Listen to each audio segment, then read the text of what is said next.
allowed to volunteer to kill someone for you. Certain narcotics, you can't buy them, you can't sell them, nor can you accept them as a gift, nor give them away for free. There are a tiny handful of products, however, that it is legal to give away, but not to sell. Transplantable body organs is an example. You can donate your kidney to me. In fact, we applaud you if you do that. What a nice person. But you're not allowed to sell your kidney to me. Then you go to jail. If you have parental rights in an infant, practically speaking, you'd be a woman. If you have parental rights in an infant, you can, please be quiet, you are free to give those parental rights to me. You put your baby up for adoption, as we say, but you are not allowed to sell those parental rights to me. I can't pay you for those parental rights. In most places in the U.S., except a few counties in Nevada, it is legal to give, for adults, it's legal for adults to give sex away. It is illegal for them to sell it. And again, except for a few counties in Nevada. We don't have a name for these relatively unusual goods and services. But it's interesting to note that there are some things that you can give them away, and in most cases we applaud you for giving them away, but if you try to sell them, we regard you as a criminal. But just looking at the economics of it, what those goods and services are goods and services that have a price ceiling of, hang on here, a price ceiling of 0. So if we let this, for example, be kidneys, human kidneys for transplant. Well, there'd be a supply of human kidneys for transplant. So if people were allowed to sell them at a positive price, the higher the price, the higher would be the quantity supplied of kidneys. Someone who's not willing to sell a kidney at $1,000 might be willing to sell it for $100,000. There is a downward sloping demand curve for kidneys, practically speaking, usually manifested through medical insurance companies. But you get the point. People simply can't afford to pay a lot of money for a kidney, but they can afford to pay a smaller price. They might be willing to pay a lower price for one. I have the supply curve intersecting the demand curve, the supply curve intersecting the horizontal axis, the quantity axis, at some positive amount. So this quantity here is the quantity that's given away at a price of 0 every year. People do, every year, donate kidneys for transplant. Mostly it's donations from family member to family member, which is not surprising. There are a handful of people who donate kidneys to strangers. So even at a price of 0, there are some positive kidney donations. The previous owner transfers ownership to the donee, the person who gets the kidney. The way economists analyze that market is we say, well, it's simply a price ceiling at 0. You can transfer the kidney, you just can't charge a price for it. And when you have a price ceiling, as always, you get a shortage. So we have a transplantable kidney shortage in the United States. I used to research this. I haven't looked at it recently. But when I last looked at it about 15 years ago, it was like 60,000 people were on the waiting list for kidney transplants. Some of them would die before they actually get one. Most of those people had to undergo very painful and costly kidney dialysis. And economists say, regardless of the ethics of it, if the price ceiling were lifted, if the government said, all right, you can buy or sell kidneys at whatever market price emerges, In the same way that we buy and sell hamburgers and buy and sell shoes, excuse me, then the price of kidneys would rise to the equilibrium level. A greater number of kidneys would be supplied. The quantity demanded of kidneys would fall. You'd have this number of kidneys being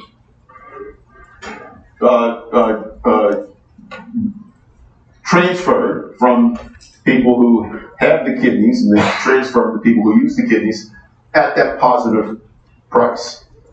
This doesn't say whether it's ethical or unethical to allow kidney sales. Most Americans think it's unethical, but it does say that the positive prediction is that if we got rid of the prohibition on selling kidneys, then we'd get rid of the kidney shortage. There'd be no kidney shortage because the quantity supply of kidneys would be higher. The number of people, also a positive prediction, the number of people whose lives would be saved every year by allowing kidney sales would go up, because as it stands, you have this number of people today who are getting kidneys, just that number of kidneys that are donated free of charge. If we allowed kidney sales, you'd have this number of kidneys donated and transplanted. So you have that many more kidney transplants. You have that many more people getting a transplanted kidney to save their life, or at least to save them from the agony of kidney dialysis.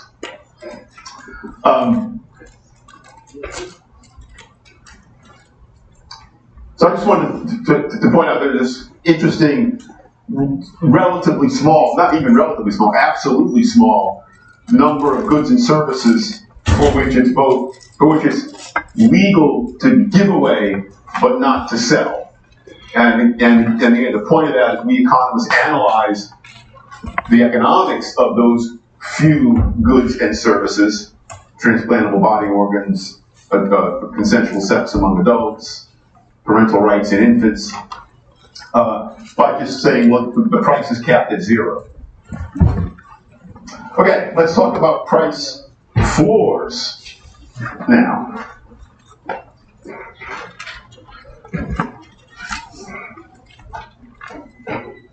So a price floor is, in a lot of ways, it's very similar to a price ceiling. They are both price controls. They are both instances in which the government puts a restriction on the prices that sellers can charge and that buyers can pay.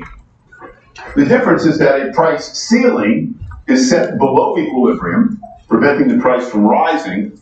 A price floor is a price set above equilibrium, with a prohibition on the price falling below the price floor. I show the price floor up here as a P with that little bar beneath it. That's the floor. The price can rise as high as the market will take it, but it can't fall below that legislatively set price of P floor. So let's look in the abstract at the consequences of price floors. We'll see that these track, in some cases they are identical to, the consequences of price ceilings. For a variety of reasons that we don't have to get into, the use of price floors is a lot less frequent than is the use of price ceilings, but there is one very important price floor that we'll talk about in a good deal of detail in just a moment. So, the price floor is a price set by the government above equilibrium. We will assume that all price floors are indeed above equilibrium. It made no sense to set a price floor below equilibrium. The price is not going to fall that low anyway. If the government said it's illegal to buy a Toyota Camry for anything less than $1, that would be legally a price floor, but it would be totally useless because the price of a Toyota Camry is not going to fall that low anyway. So we're going to assume that the price floor is meaningful, so all price floors that we talk about will be price floors set above the equilibrium price. And the first thing to notice about a price floor is that it creates a surplus. By raising the price above equilibrium, that makes that very high price is very attractive to sellers. The quantity that they are willing to sell at that high price is shown by the supply curve, QS. So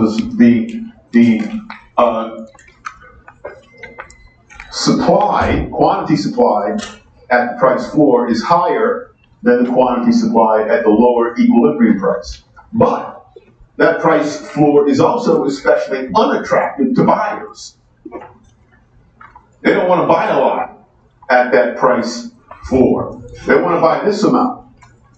So with the price floor in place, QD is the quantity demanded, QS is the quantity supplied. Quantity supplied is greater than the price, than quantity demanded at the price floor. With quantity supply being greater than quantity demanded, we have a surplus. So that's the first consequence of a price floor. It creates a surplus. We saw earlier that if there were no price floor, that surplus would cure itself. Price would fall. And it would fall down to equilibrium, there would no longer be a surplus. But with the price floor in place, the surplus can't cure itself. It's just there. So the second consequence of a price floor is that we need some method of rationing. We need some method to determine which of those units that are available for sale, those many units that are available for sale, will actually be sold and which will go unsold. Again, you can say at the price floor, sellers bring this much to market, quantity supply. Only this much quantity demand is going to actually be bought. This much will go unsold, the amount of the surplus. We need some method to determine which of those many quantities supplied will be the lucky ones that get bought and which will be the unlucky ones that don't get bought. Could be random chance, could be something else, but we need some method to make that determination, some method of rationing the smaller quantities demanded among the larger quantities supplied. Some sellers are going to be disappointed. They're not going to be able to sell all that they want to sell. So that's the second consequence of a price floor. The third consequence of a price floor is that exactly like a price ceiling, a price floor reduces the amount consumers actually get. If there were no price floor in place, the price would be in equilibrium. This would be the amount bought and sold. So this would be the amount consumers actually get. With the price floor in place, this is the amount consumers actually get. They could get this amount. Sellers are willing to sell that amount, but consumers don't want to buy that amount at that high price. At that high price, P floor, that's the amount they're willing to buy, which is less than the amount that they're willing to buy if the price were allowed to rise to equilibrium. Excuse me, default to equilibrium, which is not. So a price floor creates a surplus. Price floor creates a need to ration the smaller quantities demanded among the larger quantities supplied. And a price floor reduces the amount consumers actually get. A fourth consequence of a price floor is that it reduces the market or marginal value of the good. Because of the high price, producers brought that much to market. They brought more to market than they would have brought had the price been lower.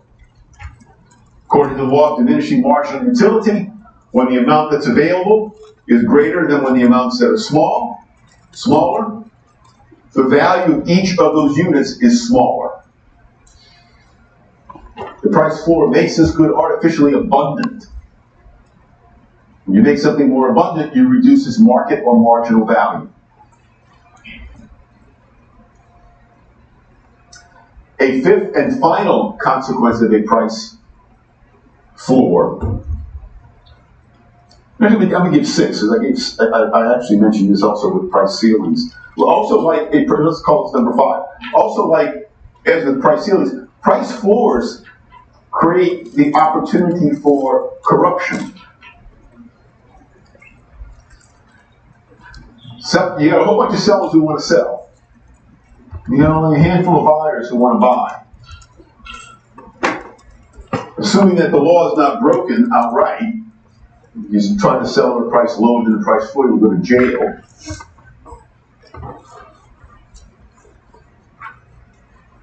those sellers have an incentive to try to bribe buyers to buy from them.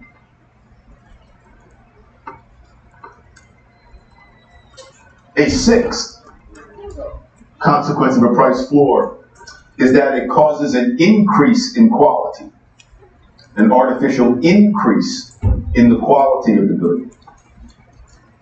I'll tell you the logic of that, and then I'll explain why that's actually bad. It sounds good. Wow, price floor increases the quality of the good. But it's not a good thing. So the logic of why it happens is, so you put yourself into, you're a seller. You can't lower your price, but you can't sell all that you want to sell. How do you entice consumers to make you among the sellers who sell things, rather than one of the sellers who are going to go home carrying your inventory back to your warehouse with you? One thing you can do is to increase the quality of your good. Make your goods a little bit more attractive than the other sellers. And that'll be a way to distinguish your good, what you're selling, from what's being sold by the other sellers, making it more likely that buyers will choose to buy from you. Now the reason it sounds good, wow, higher quality. But it's easily shown that that's not necessarily good. How many of you in here drive a 2023 top-of-the-line Mercedes-Benz automobile? How many of you in here would like to? That's a much higher quality car than whatever it is you drive. Why don't you drive it? You can't afford it. It's too costly. You could, by the way, if you had to, believe me, you could afford to buy one. Quit school, get 2 jobs, eat only ramen, take out a 10-year loan. You could afford to buy a top-of-the-line Mercedes-Benz automobile. You'd have a nice, high-quality automobile. You'd have a crappy life.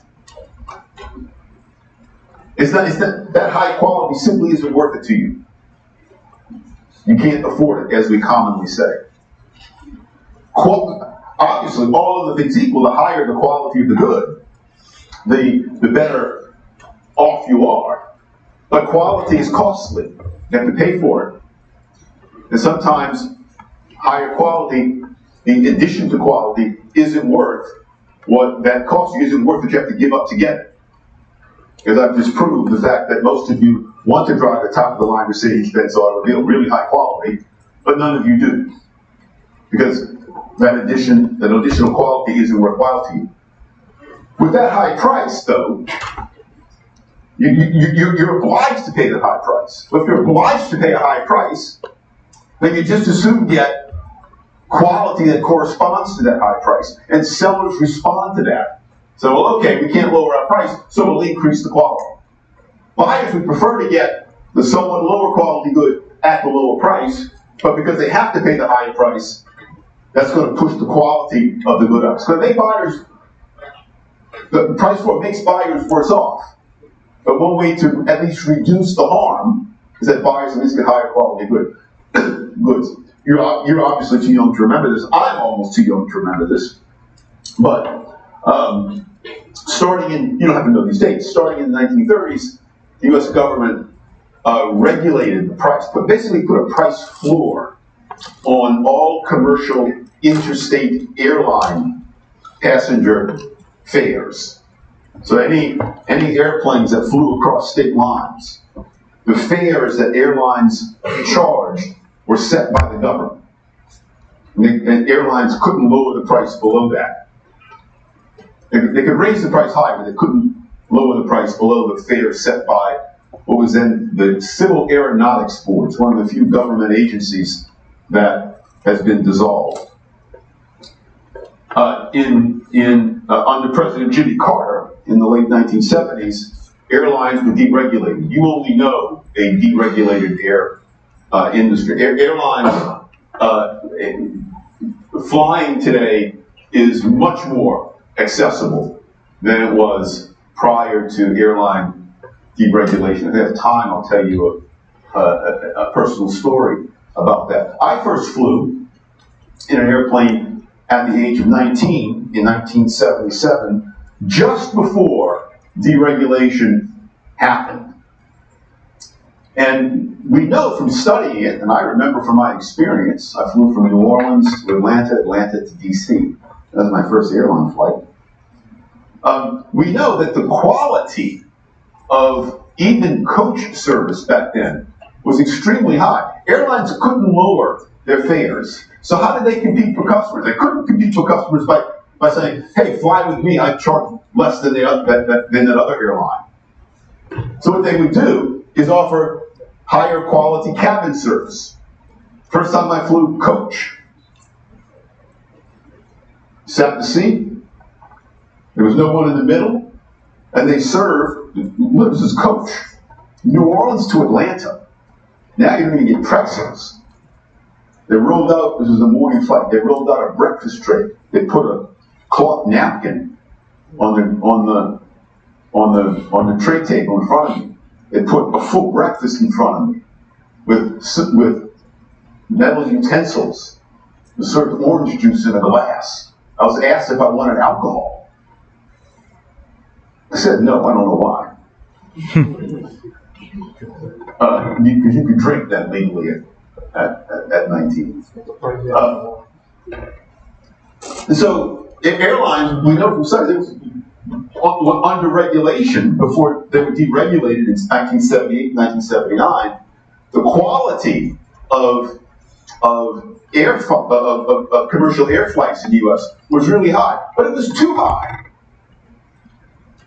Customers would have preferred, and that's what they got when deregulation came, customers would have preferred lower prices and somewhat lower quality than paying the higher prices for the really high quality. Once deregulation happened, the price floor for airlines was gotten rid of. The Civil Aeronautics Board no longer set airline prices. Airlines could charge whatever they wanted, and airfares fell. Also, the quality fell. Flying back in the 60s and early mid-70s was luxurious. It's a true story. I remember, I come from a working class family, so we didn't have a lot of money by American standards. But there was one white-collar worker in my family, my Uncle Malcolm, married to my mom's oldest sister. And my Uncle Malcolm was an insurance executive for the Maryland Casualty Company. He was a New Orleans agent from this Baltimore-based company. I remember very clearly, probably around 1971 or 1972, my Uncle Malcolm was called to Baltimore. He had to go to a meeting in Baltimore. The whole family went to the airport to see Uncle Malcolm get on a plane. My grandmother and grandfather, my Uncle Malcolm's family, my family, my siblings, we all went to the airport to watch Uncle Malcolm get on a plane.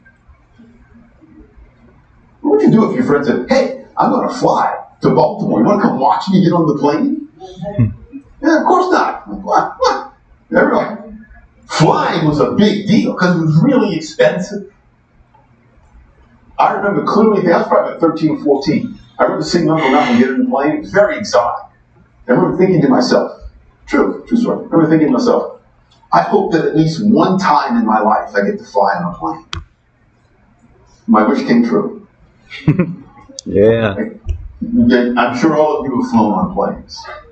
But when I was your age, it was relatively rare. You'd have surveyed your fellow classmates and said, how many of you have flown? By far, fewer than half would have ever flown on a plane. Now everybody flies because the prices come down. But anyway, back to the main point. When the price was kept up by regulation, the quality of air flying was high, and it was too high.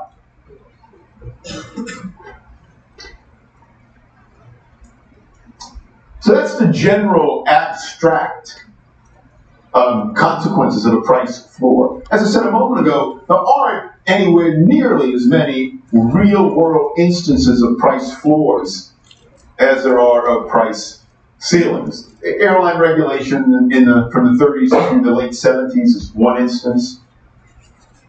Hard to find others, but there's a really, really important exception to that, and that is the minimum wage. The minimum wage is a price floor. The wage is just a special name we have for the hourly price of, usually hourly, the hourly price of labor. And wages, of course, as you know, can go up or down. Some people get paid wages much higher than other people, some people get paid wages much lower. And the government sets a minimum wage. In the United States now, at the national level, it's $7.25 an hour. So let's look at the economics of the minimum wage. Because the minimum wage is so politically popular and often discussed, it is one of the most studied policy interventions among economists. Second only to international trade, which we'll talk about later.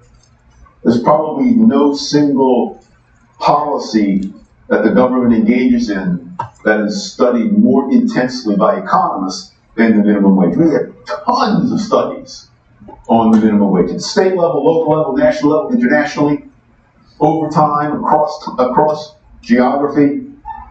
It's an amazingly detailed and richly studied policy. So here's the basic economics of the minimum wage.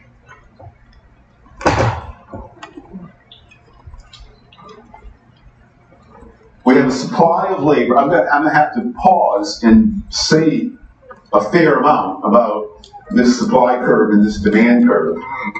But let me at least present it to you as I have it here drawn. So labor is like everything else. It's a scarce good.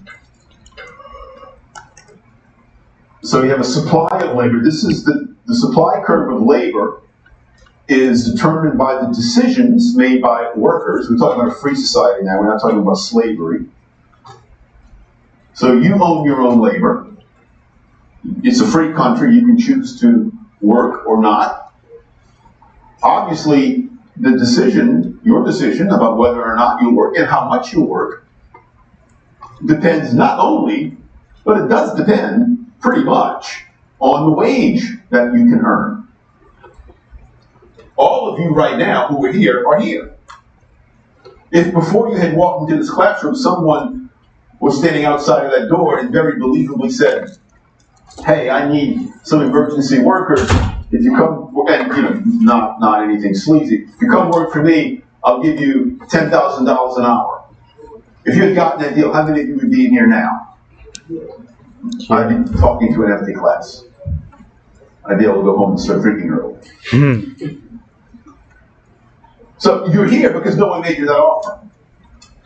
So that's the basic logic behind the supply curve of labor. Each person owns his or her self.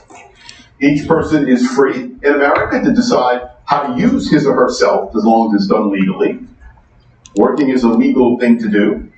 You can choose to work or not, and you can choose how much to work or not. And your choice of how much to work depends upon the wage you get paid. All other things equal, the higher the wage that you are offered, the more likely you are to work. The more likely other people are to work. And the more hours you're willing to work. If you have a job and your employer, and you have the weekend off and your employer suddenly needs you to work on the weekend, one common way that the employer entices you to work is to say, come to work, I'll pay you time and a half, or I'll pay you double time. That makes it more attractive for you to work, rather than take your well-earned day off. So we have an upward sloping supply curve of labor, or not, depends upon the cost of the person who wants the job done, the cost that person has to pay in order to get the job done. And so the higher the wage that the employer has to pay, the less attractive it is to that employer of having that job done, or having that job done as frequently. Also, another reason why the demand curve for labor slopes in the conventional way, a lower wage, higher quantity demanded of labor, higher wage, lower quantity demanded labor, is that not only at higher wages do some jobs become not worth doing. But also, you can substitute, employers can substitute very often, machines, non-human means of production for human labor. So the owner of a restaurant, depending upon the wages that owner has to pay, can have the dishes washed by hand by human workers. Or if the wages are too high, that restaurant is more likely to invest in very expensive automatic dishwashing equipment. And the more machines you have to wash dishes, the fewer workers you need to hire to wash dishes. President Obama famously said, I think it was during his 2012 campaign for re-election, he famously said, he was lamenting it, I don't think it's something to lament, but he was correct. He said that ATM machines put bank tellers out of work. An ATM machine is a mechanical way to do what a bank teller does. You want money out of the bank, you can go to a person standing behind a window and say, I'd like to get $100 out. Or you can go to a machine, put a card in, and say, I'd like to get $100 out. If wages are really low, then employers are more likely to hire a lot of workers. If wages are really high, they're willing to hire fewer workers because, again, some jobs will need to get done, and other jobs can get done. It becomes profitable to buy a machine to do that work rather than to hire human flesh and blood workers to do that work. I'll give you more examples. I'll give you some examples of this as we go along. So the supply and demand for labor slope each of them in the conventional way. The supply of labor slopes upward to the right. The demand for labor slopes downward to the right. Both change, the quantity supply and quantity demand for labor change with changes in the wage rate. And there is an equilibrium wage rate. Here, WE. Only at WE is the quantity supplied of labor equal to the quantity demanded of labor. At a wage higher than WE, the number of people who want jobs is greater than the number of jobs available. And so wages get bid down. I really want to work. I'll work for a little bit less. I'll work for 5 cents an hour less. That makes you a more attractive job candidate. Wage gets pulled down. It stops falling when it hits WE. If the wage is below the equilibrium wage rate, and the employers want to hire more labor than there is available to hire, so employers bid wages up to WE. The minimum wage prevents wages from falling down to the equilibrium level. The equilibrium wage, by design, is set above the wage rate that would prevail in the absence of the minimum wage. It's set above. It's designed to raise wages higher than those wages would otherwise be. Now I have to pause here and say a few specific things about the particular labor market that we're talking about here.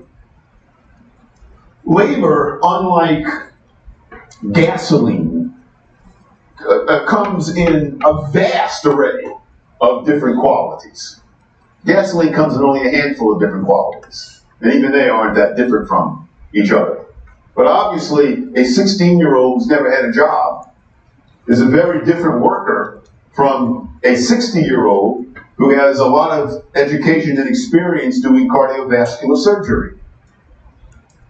It would be odd, beyond odd, if both of those workers got paid the same amount. That's not controversial at all. The minimum wage, as it is set in the United States, and in most countries, every country that I'm aware of, is set at a relatively low level so that it affects only low-skilled workers. One reason you're here, not the only reason, one reason you're here in college is to ensure that you are not affected by the minimum wage, that you are in a labor market that's not the one that I have on this board behind me. You are all hoping to get skills that make you so valuable to your employer that your employer doesn't have to be told to pay you at least a minimum wage. You're going to get paid that amount anyway.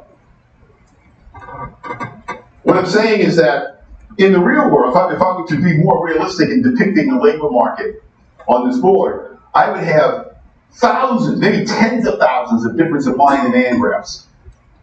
Supply and demand graphs for the lowest skilled workers, think 16-year-olds who've never had jobs, up to supply and demand for highly experienced cardiovascular surgeons, 747 pilots, really skilled workers, and everything in between. Professional basketball players. The minimum wage in the US and in most countries applies only, because it's set so low, it applies only to low-skilled workers. It doesn't apply to high-skilled workers. I'm not affected by the minimum wage. My first job in 1975, when I was 16, more than 17, was at the minimum wage. You have to know this, but I have to remember, it was $2.10 an hour. I'd never had a job before. I was completely unskilled, so I got the minimum wage. I was in this labor market. Went to college, got a graduate degree, got too many graduate degrees. Now I get paid well above the minimum wage. Most of you, even if you quit college today, you wouldn't be affected by the minimum wage. Anyone want to guess the percentage of American workers who get paid the minimum wage? 15? Any other guesses? Yep. Say again? 10? 5? 20? 5 is close. The last time I checked, a couple of months ago, it was 3.9% of American workers get paid the minimum wage. It varies depending upon the condition of the economy, on how recently the minimum wage was raised. It usually varies between 1.5% to, I've never seen it higher than 5%, in that range. The vast majority of workers get paid wages higher than the minimum just because market forces push those wages that high. The point is, the minimum wage doesn't affect a large percentage of workers. Now, it affects an absolutely large number of workers. The workers in particular who it affects tend to be teenagers. Because teenagers are unskilled. There are some exceptions to that, of course.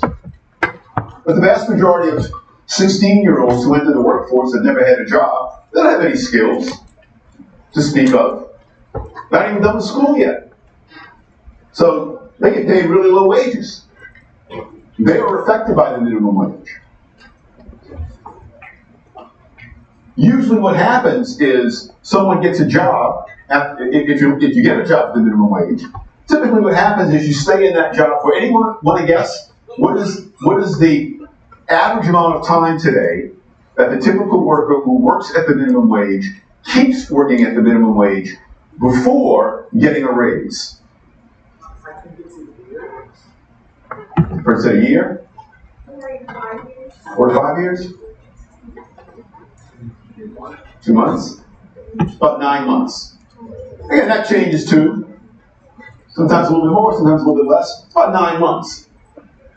What happens is someone gets a job at the minimum wage. Again, they're usually highly unskilled. They're 16-year-olds who've never had a job. That's typical. Not exclusive, but it's typical. When you get a job, that kind of job, one of the benefits, obviously, is the income you get. That's why 16-year-olds go to work. But at that age and at that job entry level, another very valuable benefit of the job is not just the income. In fact, maybe even more beneficial is the job experience that you get. You actually get a record of being employed. Assuming you're not a terrible employee, you don't steal, you show up for work on time, you don't beat up your fellow employees. You get job experience. You now have an employer who can vouch for you. Oh yeah, Sarah worked for me last summer, she was great. Now, the next employer who Sarah applies to for a job knows that Sarah has a track record. Okay, this person's reliable. I'd like to hire her.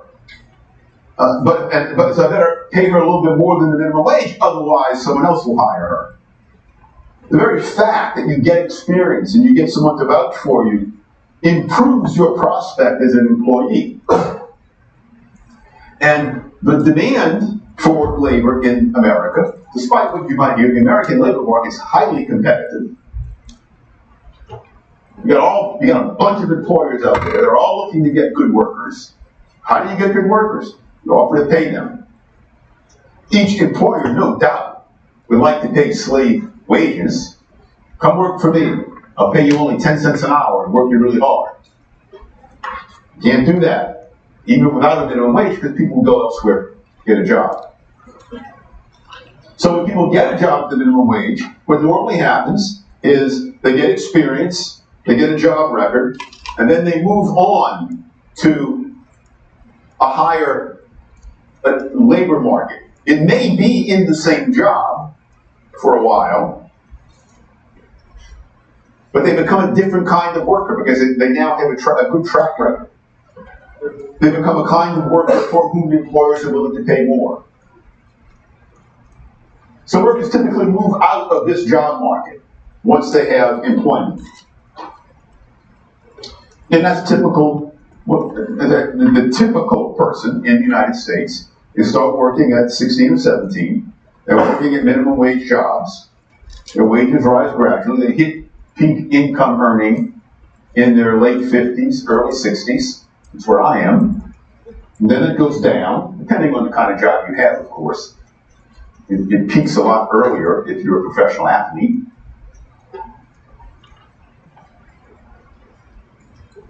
So the vast majority of workers are not affected by the minimum wage. That's one thing to keep in mind. But a handful of workers are. So here's the basic economics of the minimum wage. So these are most, you can think of these as being teenagers. Again, there are exceptions to that, but it's really rare, really relatively rare, to find a minimum wage worker who is a head of household in his or her 30s or 40s. It's just incredibly rare. You can find it. We have a big country. But that's a tiny, tiny, minuscule portion of minimum wage workers. The vast majority of minimum wage workers are young people living with their parents. Or college students with part-time jobs. So this would be the supply of unskilled labor. This would be the demand for unskilled labor. If there were no minimum wage, the wage would be down here. We don't know what that would be in fact because we've had minimum wage in place for 84 years now at the national level in America. But it would be lower than the minimum that the government sets. But we have a minimum wage in place, and so the first thing to notice is that the minimum wage causes unemployment. By raising the wage, that makes it more attractive for people to enter the workforce. Wow, I wasn't willing to work at a low wage or at a wage of WE, but the minimum wage, if I can get a job at that wage, that's a more attractive job offer. I will enter the workforce and work. So the quantity supply of labor rises because of the minimum wage, and at the same time, the quantity demanded for labor falls. At the higher minimum wage, some jobs that employers found it worthwhile to have done, they will not find it worthwhile to pay the minimum wage to have those jobs done. They'll just leave those jobs go undone, or they'll do the jobs less frequently. And also, at the higher minimum wage, it becomes more attractive for employers to find non-human ways to perform those tasks. Put it in an ATM and not hire the bank teller. Buy more or bigger dishwashers and hire dishwashing machines and hire fewer people, humans, to wash. Wage causes unemployment. That's the downside of minimum wage.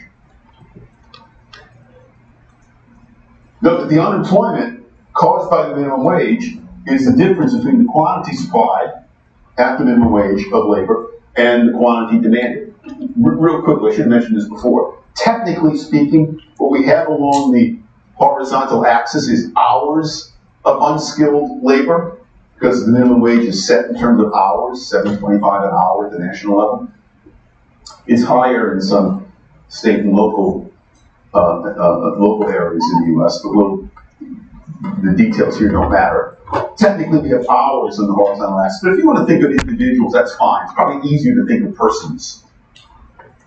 So this number of people want jobs at the minimum wage. This number of jobs are available at the minimum wage, and so this number of workers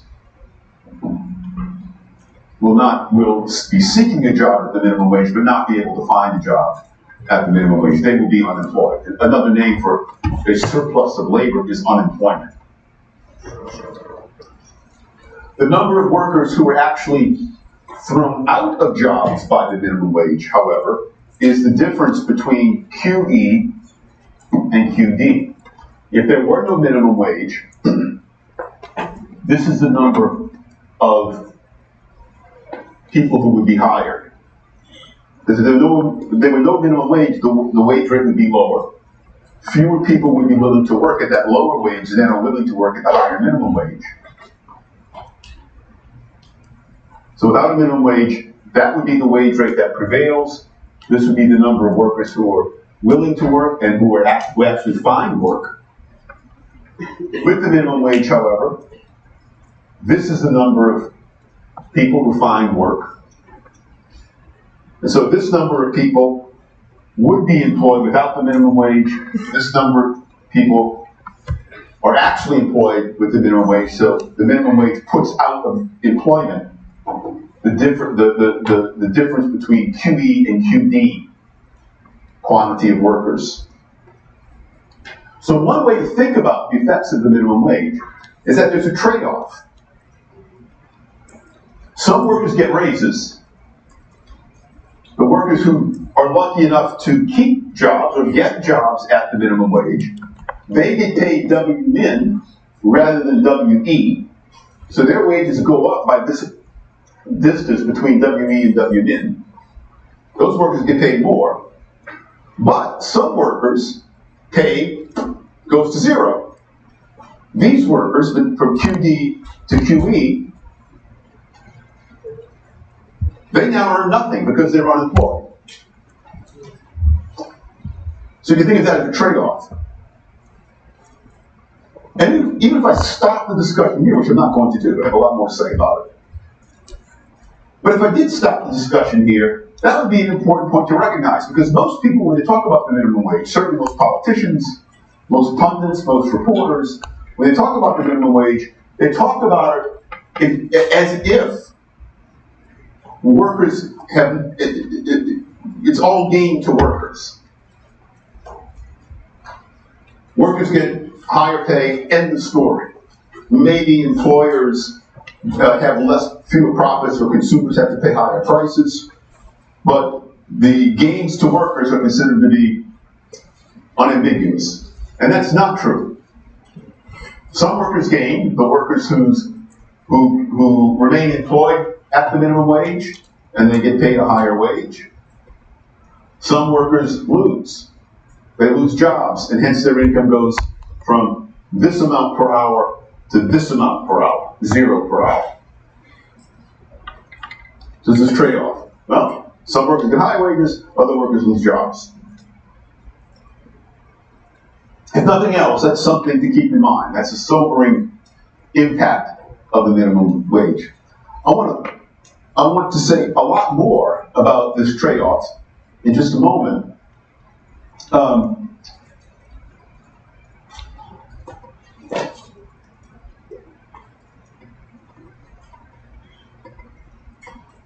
Well, I'll say more about it now. I was going to say something else, but I'll say that a little bit later.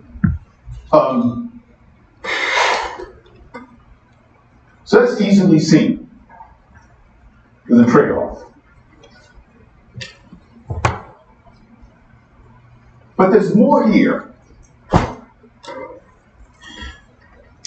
that we can say. The first thing more we can say is that, and I alluded to this a moment ago, the workers who lose their jobs lose not only the current income, they also lose the job experience, which at this level of work, entry-level work, certainly for some workers, is probably more important than even the job experience, than the income. They never get jobs. Without the minimum wage, the 16-year-old would have gotten a job and had a little income. With the minimum wage, some 16-year-olds never get jobs. And so when they're 17, they remain a person who's never been employed. When they're 18, they remain a person who's never been employed.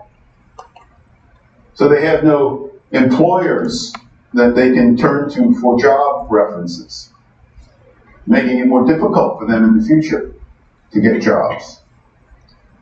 So the losses of the people who are made unemployed by the minimum wage is not just confined to the lost income, it's also the lost job experience. Keeps these workers unskilled for longer periods of time. A second thing to note. So I said that these workers gain. Without the minimum wage, they would get paid WE. With the minimum wage, they get paid WMIN, that's higher than WE. But it's not clear how much they gain. And that's because employers can adjust the nature of the job to the higher wage. Put yourself in the position of an employer. The minimum wage has gone up. You're not going to break the law. You're going to pay your workers. You're not going to go to jail. So you're going to pay your workers a higher minimum wage. You might hire fewer. You probably will hire fewer workers than otherwise. But some of these other workers who you're still hiring and you're paying them a higher minimum wage, a higher wage because of the minimum wage, you can work them harder. You can be, you can demand more output from them per hour. Work faster. You can be less lenient in allowing them to text and make personal telephone calls while on the job. You can be more strict in demanding that they show up for work on time and not leave before time. You can give them shorter breaks. One of the many empirical studies on the minimum wage finds that when the minimum wage rises, restaurants that let restaurant employees either eat for free or get employee discounts on the food, that goes down. That's one way that employers can adjust to a higher minimum wage. Okay, I got to pay the higher wage, but I'll give fewer employee discounts. I'll work my minimum wage workers harder than I worked them before. It might be that some workers prefer to be worked harder and get the higher wage, but not necessarily. The difference, the gain going from the lower wage to the higher minimum wage, at least some of that gain, is going to be offset by the job becoming more onerous, the job becoming less pleasant.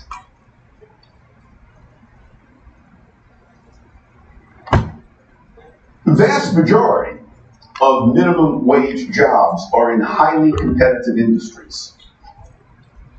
They are in retail, they are in food service, they are in leisure and hospitality. Factories don't hire minimum wage workers. The workers that work in factories get paid much higher wages than the minimum wage. They're much more skilled than these workers. Retail, food service, and leisure and hospitality are incredibly competitive industries. And that's a good thing. Restaurants open up and close frequently. That's because it's so competitive. These companies have a very thin profit margin. If each one doesn't keep its costs as low as possible, it's going to go bankrupt because it'll be outcompeted by the restaurants around town, by the supermarkets elsewhere in town, by the hotels and motels elsewhere in town. So that's where it's really hard to keep their costs as low as possible. They have to pay a higher minimum wage. They're going to try to get more out of their workers. Nevertheless, we can still at this stage talk about the trade-off of the minimum wage being when the minimum wage is imposed or rises, some workers lose jobs and their incomes again fall to zero and they lose the job experience, while other workers who keep their jobs at the minimum wage do get paid a higher wage. But we can say even more. The way I've presented it so far is as if it's kind of random. Now, which workers will be the unlucky ones who remain unemployed at the minimum wage? Which workers will be the lucky ones who get jobs at the minimum wage? It's probably not random. In fact, we're almost certain that it's not random. Now let me pause to say what I was going to say a moment ago. You'll notice, I hope you've noticed so far, if you're not, let me draw your attention to it. When economists discuss the minimum wage, whether that particular economist happens to support the minimum wage or oppose the minimum wage, the discussion is always from the perspective of the worker. It's not from the perspective of the employer. When you hear discussions about the minimum wage in the news and in popular discussions, it typically goes like this, which is not the way we economists discuss it. But this popular discussion goes like this. Well, the minimum wage, the Congress is talking about raising the minimum wage. That'll benefit workers, but it's going to hurt employers. We can look at the effect of minimum wages on employers, but who cares at this stage about employers? All the discussion that economists have, for better or worse, about the minimum wage is always and only about the effects on workers.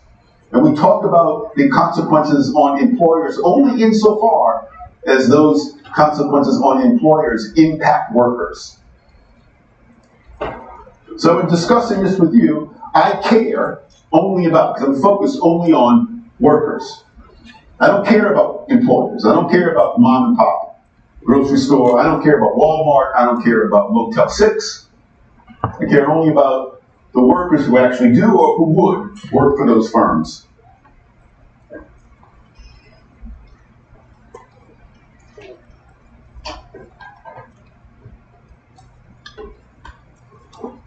So it would be one thing if, when the minimum wage is imposed, it was like a coin flip. For workers who keep the jobs are randomly chosen, and the workers who don't get jobs are randomly chosen. But that's not the case. If you put yourself in the position of, say, the manager of a Motel 6, or the manager of a McDonald's, you're in a highly competitive industry. People don't have to eat at McDonald's. They don't have to go to Motel 6. They go to Holiday Inn. They can go to Hampton Inn. They don't have to travel. They can go to Burger King. They can eat at home. Buy ramen at Giant. So you got to really make sure that you keep your costs low. One of the perverse advantages, though, that the minimum wage gives to employers is that it gives them a bigger pool of workers from whom to choose. When the minimum wage goes up, that makes it more attractive for workers to enter the workforce. Some people who might otherwise be full-time students without a minimum wage might be only part-time students or not students at all when the minimum wage is high. Some people who might stay home as house husbands or housewives when at the lower equilibrium wage might enter the workforce at a minimum wage higher than the equilibrium. Some people, when the minimum wage goes up, might leave retirement. Well, I've retired, but now the minimum wage is going up, it's worthwhile for me to become a greeter at Walmart. So as the wage goes up, that's going to draw more people into the workforce. Put yourself in the position of an employer. Because of the minimum wage, the number of people who want to be employed at your firm is greater than the number of jobs you have available. They cannot compete amongst themselves, these potential workers, for jobs at your firm by offering to work for you at a lower wage. That's illegal. They can't offer to work at a wage below the minimum. So you have a surplus of workers to choose from. you have, let's say, 2 job openings, you look out your window and you have 10 job applicants. Now you can be more choosy than you could before. You can be more choosy than you could be without a minimum wage. Without a minimum wage, you don't have a whole lot of extra applicants for your jobs. With the minimum wage, you do have a whole lot more applicants.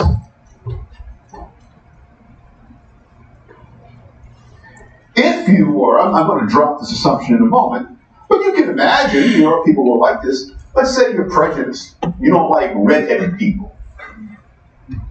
So you have 2 jobs, and you got some blonde-haired people, brown-haired people, a couple of redheads seeing a job.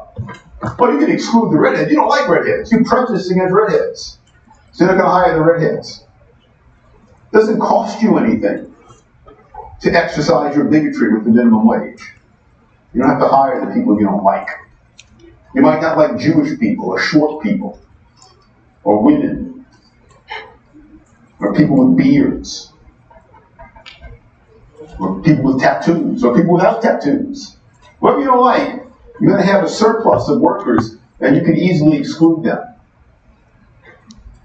So we know from studies that the minimum wage encourages employment discrimination.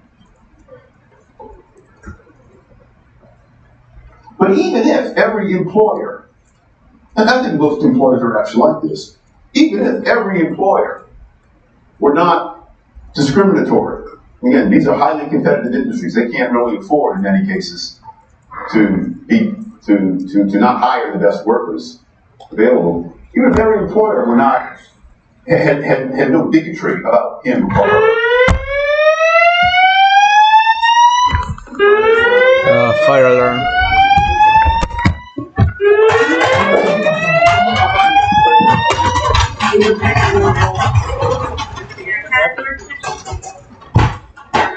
Fire emergency reported in the building. Oh, it's legit.